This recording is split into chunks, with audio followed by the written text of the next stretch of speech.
ಹೊರಗೆ ಗೋಲ್ಡನ್ ಆಗಿ ಕ್ರಿಸ್ಪಿ, ಒಳಗೆ ಸಿಹಿಯಾದ ಪೂರ್ಣಂ. ಮನೆಯಲ್ಲಿ ಎಲ್ಲರೂ ಇಷ್ಟಪಡುವಂಥ ಈ ಟ್ರೆಡಿಷ್ನಲ್ ಸ್ವೀಟ್ ಏನಿದೆ ತುಂಬ ಪರ್ಫೆಕ್ಟಾಗಿ ಮಾಡೋದು ಹೇಗೆ ಅಂತ ನೋಡ್ಕೊಳ್ಳೋಣ.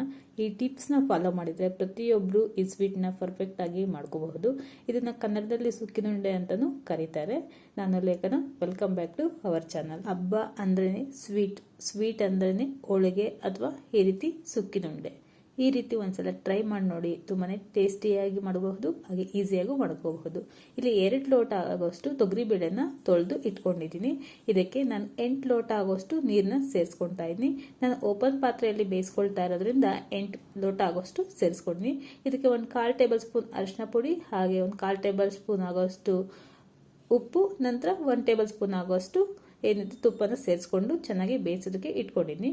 1.5 ಕಪ್ ಆಗೋಷ್ಟು ಮೈದಾ, ಅದಕ್ಕೆ 2 ಟೇಬಲ್ ಸ್ಪೂನ್ ಆಗೋಷ್ಟು ಅಕ್ಕಿ ಪೌಡರ್ನ ಸೇರಿಸ್ಕೊಂಡಿದ್ದೀನಿ ಸ್ವಲ್ಪ ಕ್ರಿಸ್ಪಿಯಾಗಿ ಬರೋದಕ್ಕೆ. 1 ಇಂಚೆ ಅಷ್ಟು ಅಡುಗೆ ಸೋಡಾ, ಹಾಗೆ 1/4 ಟೇಬಲ್ ಸ್ಪೂನ್ ಆಗೋಷ್ಟು ಉಪ್ಪು.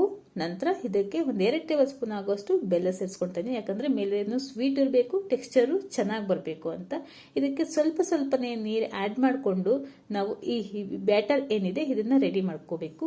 ಒಂದೇ ಬಾರಿ ಜಾಸ್ತಿ ನೀರು ಹಾಕಬಾರ್ದು, ಸ್ವಲ್ಪನೇ ಆ್ಯಡ್ ಮಾಡ್ಕೊಳ್ತಾ ಮೈದಾ ಆಗಿರೋದ್ರಿಂದ ಗಂಟಾಗೋ ಚಾನ್ಸಸ್ ಜಾಸ್ತಿ ಇರುತ್ತೆ. ಗಂಟಾಗದೇ ಇರೋ ರೀತಿ ನೀಟಾಗಿ ನಾವು ಈ ರೀತಿ ಬ್ಯಾಟರ್ನ ರೆಡಿ ಮಾಡ್ಕೋಬೇಕು.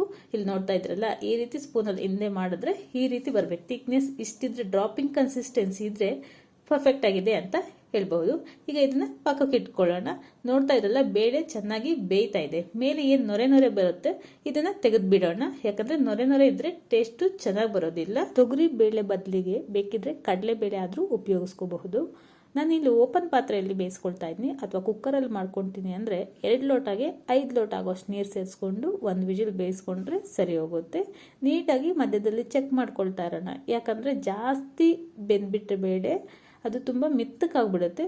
ಸೊ ನಮಗೆ ನೋಡಿಕೊಂಡು ನಾವು ಅದು ಕೈಯಲ್ಲಿ ನಾವು ಪ್ರೆಸ್ ಮಾಡಿದರೆ ಪ್ರೆಸ್ ಆಗಬೇಕು. ಆ ರೀತಿ ನಾವು ಇದನ್ನು ಬೇಯಿಸ್ಕೊಳ್ಳೋಣ. ಇಲ್ಲಿ ನೋಡ್ತಾ ಇರಲಿಲ್ಲ, ಇಷ್ಟು ಪ್ರೆಸ್ ಆದರೆ ಸಾಕು. ಮತ್ತು ಆ ಬಿಸಿಗೆ ಇನ್ನು ಸ್ವಲ್ಪ ಹಿಡ್ಕೊಳ್ಳುತ್ತೆ. ಈಗ ನೀರು ಸಪ್ರೇಟು, ಬೇಳೆ ಸಪ್ರೇಟ್ ಮಾಡ್ಕೊಳ್ಳೋಣ. ಯಾಕಂದರೆ ನೀರಿಂದ ನಾವು ರಸ ಮಾಡ್ಕೋಬಹುದು, ಬೇಳೆಯಿಂದ ಸುಕ್ಕಿನುಂಡೆ ಮಾಡ್ಕೋಬಹುದು. ಈ ರೀತಿ ಬೇಯಿಸಿ ಪಕ್ಕದಲ್ಲಿ ಇಟ್ಕೊಂಡಿದ್ದೀನಿ. ನಂತರ ಪಾಕ ಮಾಡ್ಕೊಳ್ಳೋದಕ್ಕೆ ನಾನು ಇಲ್ಲಿ ತೊಗರಿಬೇಳೆ 2 ಲೋಟ ತಗೊಂಡಿದ್ದೀನಿ, ಅದಕ್ಕೆ 1.5 ಲೋಟ ಆಗೋಷ್ಟು ಬೆಲ್ಲ ತಗೊಂಡಿದ್ದೀನಿ. ನಂತರ ಇದಕ್ಕೆ ನಾವೇನು ಬೇಳೆ ಬೇಯಿಸಿರ್ತೀವಿ ನೀರಿರುತ್ತೆ ಅದನ್ನು 2 ಟೇಬಲ್ ಸ್ಪೂನ್ ಸೇರಿಸ್ಕೊಳ್ತಾ ಇದ್ದೀನಿ. ಬೇರೆ ನೀರು ಆ್ಯಡ್ ಮಾಡಬಾರ್ದು. ಈಗ ಸ್ವಲ್ಪ ಅದು ಚೆನ್ನಾಗಿ ಕರಗಿದ ನಂತರ ಇದಕ್ಕೆ 6 ರಿಂದ 7 ಏಲಕ್ಕಿನ ಸೇರಿಸ್ಕೊಳ್ತಾ ಇದ್ದೀನಿ. ನೀಟಾಗಿ ಬೆಲ್ಲ ಮೆಲ್ಟ್ ಆದ ನಂತರ ಇದಕ್ಕೆ 1 ಕಪ್ ಆಗೋಷ್ಟು ಕಾಯಿ ತುರಿನ ಸೇರಿಸ್ಕೊಳ್ತಾ ಇದ್ದೀನಿ. ಕಾಯಿ ತುರಿ ಸೇರಿಸ್ಕೊಂಡ್ರೆ ತುಂಬಾ ಚೆನ್ನಾಗಿರುತ್ತೆ ಟೇಸ್ಟು, ಮತ್ತು ಕನ್ಸಿಸ್ಟೆನ್ಸಿ ತುಂಬ ಮೆತ್ತು ಆಗೋ ಚಾನ್ಸಸ್ ಇದ್ದರೆ ಸೊ ಕನ್ಸಿಸ್ಟೆನ್ಸಿ ನೀಟಾಗಿ ಬರುತ್ತೆ ಅಂತ. ನೀಟಾಗಿ ಮಿಕ್ಸ್ ಮಾಡ್ಕೊಳ್ಳೋಣ. ನಂತರ ನಾವೇನು ಬೇಳೆ ಬೇಯಿಸಿಟ್ಕೊಂಡಿದ್ರಿ ಅದನ್ನು ಸೇರಿಸ್ಕೊಂಡು ನಾವು ಕೈ ಬಿಡದೆ 2 ನಿಮಿಷ ಮಿಕ್ಸ್ ಮಾಡಿದರೆ ನೀಟಾಗಿ ಮಿಕ್ಸ್ ಆಗುತ್ತೆ, ಆ ಪಾಕ ರೆಡಿ ಆಗುತ್ತೆ. ಸ್ವಲ್ಪ ಚೆನ್ನಾಗಿ ಬೆಲ್ಲ ಎಲ್ಲ ಕರಗಿದ ನಂತರ ಬೇಕಿದ್ರೆ ಸ್ಟವ್ ಆಫ್ ಮಾಡ್ಕೊಳ್ಳೋಣ. ಆಗ ಈ ರೀತಿ ಕಲರ್ ಸ್ವಲ್ಪ ಚೇಂಜ್ ಆಗುತ್ತೆ, ಅಂದರೆ ಸ್ವಲ್ಪ ತಣ್ಣಕ್ಕಾಗಿರುತ್ತೆ. ಬೆಲ್ಲ ಎಲ್ಲ ನೀಟಾಗಿ ಬೇಳೆ ಅಬ್ಸರ್ವ್ ಮಾಡ್ಕೊಂಡಿರುತ್ತೆ. ಸ್ವಲ್ಪ ತಣ್ಣಗಾದ ನಂತರ ಚಿಕ್ಕ ಮಿಕ್ಸಿ ಜಾರ್ ಏನಿರುತ್ತೆ ಅದಕ್ಕೆ ಸೇರಿಸ್ಕೊಂಡು ನಾನು ಗ್ರೈಂಡ್ ಮಾಡ್ಕೊತಾ ಇದ್ದೀನಿ, ಯಾಕಂದರೆ ಬೇಗನೆ ಆಗುತ್ತೆ ಅಂತ. ದೊಡ್ಡದ್ರಲ್ಲಿ ಸೇರಿಸ್ಕೊಂಡ್ರೆ ಸ್ವಲ್ಪ ಲೇಟ್ ಆಗುತ್ತೆ, ಮಧ್ಯದಲ್ಲಿ ಗ್ರೈಂಡ್ ಆಗಿಲ್ಲ ಅಂದರೆ ಆ ಥರ. ಸೊ ಚಿಕ್ಕ ಜಾರಲ್ಲಿ ಬೇಗನೆ ಮಾಡ್ಕೋಬಹುದು ಅನ್ನೋದು ನನ್ನ ಅನಿಸಿಕೆ. ಸೊ ಹಾಗಾಗಿ ನಾನು ಈ ಚಿಕ್ಕ ಜಾರಲ್ಲೇ ಮಾಡ್ಕೊತಾ ಇದ್ದೀನಿ. ಮಧ್ಯದಲ್ಲಿ ಒಂದ್ಸಲ ಮಿಕ್ಸ್ ಮಾಡಿ ಮತ್ತೆ ಇನ್ನೊಂದ್ಸರಿ ಗ್ರೈಂಡ್ ಮಾಡಿದರೆ ನೀಟಾಗಿ ಗ್ರೈಂಡ್ ಆಗುತ್ತೆ. ಒಂದು ವೇಳೆ ಬೇಳೆ ಸರಿಯಾಗಿ ಗ್ರೈಂಡ್ ಆಗ್ತಿಲ್ಲ ಅಂದರೆ ಬೇಳೆ ಬೇಯಿಸಿರೋ ಕಟ್ ಏನಿರುತ್ತೆ ನೀರು ಅದನ್ನೇ ಸೇರಿಸ್ಕೋಬೇಕು. ಬೇರೆ ನೀರು ಸೇರಿಸ್ಕೊಂಡ್ರೆ ಟೇಸ್ಟ್ ಅಷ್ಟು ಚೆನ್ನಾಗಿ ಬರೋದಿಲ್ಲ. ಕನ್ಸಿಸ್ಟೆನ್ಸಿ ನೋಡ್ತಾ ಇರಲಿಲ್ಲ, ಈ ರೀತಿ ಆಗಿದೆ. ಸೊ ನಮಗೆ ಈ ರೀತಿ ಆಗಿಲ್ಲ, ಇನ್ನೂ ಮೆತ್ತಕ್ಕಿದೆ ಅಂದರೆ ಸೊ ಇದಕ್ಕೆ ಸ್ವಲ್ಪ ಕಾಯಿ ತುರಿ ಇನ್ನು ಸ್ವಲ್ಪ ಆ್ಯಡ್ ಮಾಡ್ಕೋಬಹುದು, ಅಥವಾ ಗಟ್ಟಿ ಆಗಿದೆ ಅಂದರೆ ಸ್ವಲ್ಪ ಬೆಲ್ಲನ ಆ್ಯಡ್ ಮಾಡ್ಕೋಬಹುದು. ಅವು ಮಿಕ್ಸ್ ಮಾಡಿಕೊಂಡ್ರೆ ಪಾಕದಲ್ಲಿ ಸ್ವಲ್ಪ ಸರಿ ಹೋಗುತ್ತೆ. ಈ ರೀತಿ ಟ್ರೈ ಮಾಡ್ಕೊಳ್ರಿ. ಇಲ್ಲಿ ಪೂರ್ಣ ಎಲ್ಲ ರೆಡಿ ಆಗಿದೆ.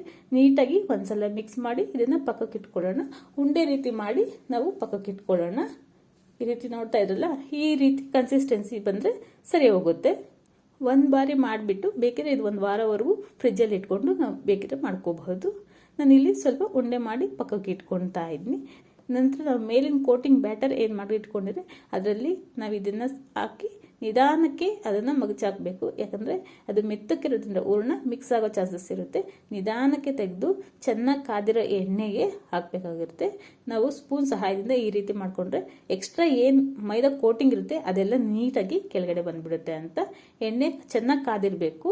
ಅದಕ್ಕೆ ಒಂದು ಸ್ವಲ್ಪ ನಾನು ಹಾಕಿ ನೋಡ್ತಾ ಇದ್ದೀನಿ. ನೀಟಾಗಿ ಮೇಲೆ ಬಂದ ನಂತರ ನಾವು ಏನೇ ಮಾಡಿಟ್ಕೊಂಡಿದ್ರು ಸುಕ್ಕಿನುಂಡೆ ಅದನ್ನು ಸೇರಿಸ್ಕೊಳ್ಳೋಣ.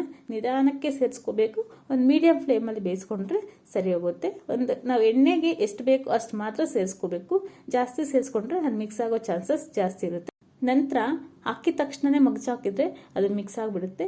ಮೇಲೆ ಸುತ್ತ ಚೆನ್ನಾಗಿ ಕಾದಿರೋ ಎಣ್ಣೆ ಆಗಿದ್ದರೆ ಮೇಲೆ ಸ್ವಲ್ಪ ಸ್ಪ್ರಿಂಕಲ್ ಮಾಡಿದ್ರೆ ನೀಟಾಗಿ ಅಬ್ಸರ್ವ್ ಆಗುತ್ತೆ. 1-2 ನಿಮಿಷ ಬಿಟ್ಕೊಂಡು ನಾವು ನೀಟಾಗಿ ಮಗ್ಚಾಕಿ 2 ಕಡೆನೂ ಬೇಯಿಸ್ಕೋಬೇಕಾಗುತ್ತೆ. ತುಂಬಾ ಟೇಸ್ಟಿಯಾಗಿರುವಂಥ ಸ್ವೀಟ್ ರೆಸಿಪಿ ರೆಡಿ ಆಗಿದೆ. ಯಾರಿಗೆಲ್ಲ ಈ ರೆಸಿಪಿ ಇಷ್ಟ ಆಯಿತು ಲೈಕ್ ಮಾಡಿ. ಇದೇ ಮೊದಲನೇ ಬಾರಿ ನನ್ನ ಚಾನಲ್ ನೋಡ್ತಾ ಇದ್ರೆ ಸಬ್ಸ್ಕ್ರೈಬ್ ಮಾಡ್ಕೊಂಡು ನೋಡಿರಿ. ಮೇಲೆ ತುಂಬಾ ಕ್ರಿಸ್ಪಿಯಾಗಿ ನೋಡ್ತಾ ಇದ್ರಲ್ಲ, ಇಷ್ಟು ಗರಿ ಗರಿಯಾಗಿ ಕ್ರಿಸ್ಪಿಯಾಗಿ ಬಂದಿರುತ್ತೆ.